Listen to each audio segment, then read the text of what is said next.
হাজারো মানুষের অসুস্থতার পর অবশেষে মিলছে নতুন সূত্র।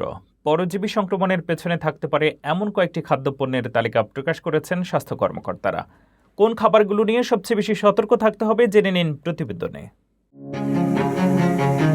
যুক্তরাষ্ট্র জুড়ে ছড়িয়ে পড়া সাইক্লোস্পোরিয়াসিস সংক্রমণের উৎস খুঁজতে জোর তদন্ত চালাচ্ছেন জনস্বাস্থ্য এবং খাদ্য নিরাপত্তা বিশেষজ্ঞরা। সবচেয়ে বেশি আক্রান্তের সংখ্যা পাওয়া গেছে মিশিগান অঙ্গরাজ্যে। সেখানে এখন পর্যন্ত ৩,৩০৯ জন এই পরজীবী সংক্রমণে আক্রান্ত হয়েছেন এবং অন্তত ৪৪ জনকে হাসপাতালে ভর্তি হতে হয়েছে।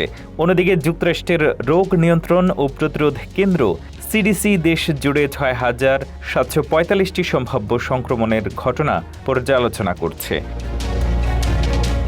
খাদ্য নিরাপত্তা বিশেষজ্ঞ বারবারা কোয়ালচিকের মতে আক্রান্তদের বয়স বিশ্লেষণ করলে সংক্রমণের সম্ভাব্য উৎস সম্পর্কে ধারণা পাওয়া যায়। মিশিগানে আক্রান্তদের মধ্যে ৯ বছর বা তার কম বয়সী শিশু মাত্র ১৩ জন, আর রোগীর গড় বয়স ৪৪ বছর। বিশেষজ্ঞদের ধারণায় থেকে বোঝা যায় সংক্রমণের উৎস এমন কোনো খাবার হতে পারে যা শিশুদের তুলনায় প্রাপ্তবয়স্করা বেশি খান, যেমন লেটুস এবং বিভিন্ন ধরনের সালাদ। এর আগে সাইক্লোস্পোরা সংক্রমণের সঙ্গে রাসবেরির সম্পর্ক পাওয়া গেলেও এবারের প্রাদুর্ভাবে সেটিকে তুলনামূলক কম সম্ভাব্য বলে মনে করা হচ্ছে।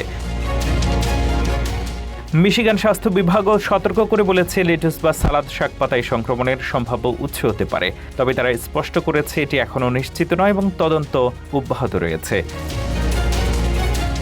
স্বাস্থ্য বিভাগ জানিয়েছে, ব্যাগজাত সালাদ, তাজা ধনেপাতা, তুলসী পাতা, রাসবেরি, স্নো পি এবং সবুজ পেঁয়াজ এসব খাদ্যপণ্য অতীতে সাইক্লোস্পোরা সংক্রমণের সঙ্গে জড়িত ছিল। তাই এইসব খাবারও পুরোপুরি সন্দেহের বাইরে নয়। বিশেষজ্ঞরা জনগণকে ফল ও শাকসবজি ভালোভাবে ধুয়ে বা রান্না করে খাওয়ার পরামর্শ দিচ্ছেন।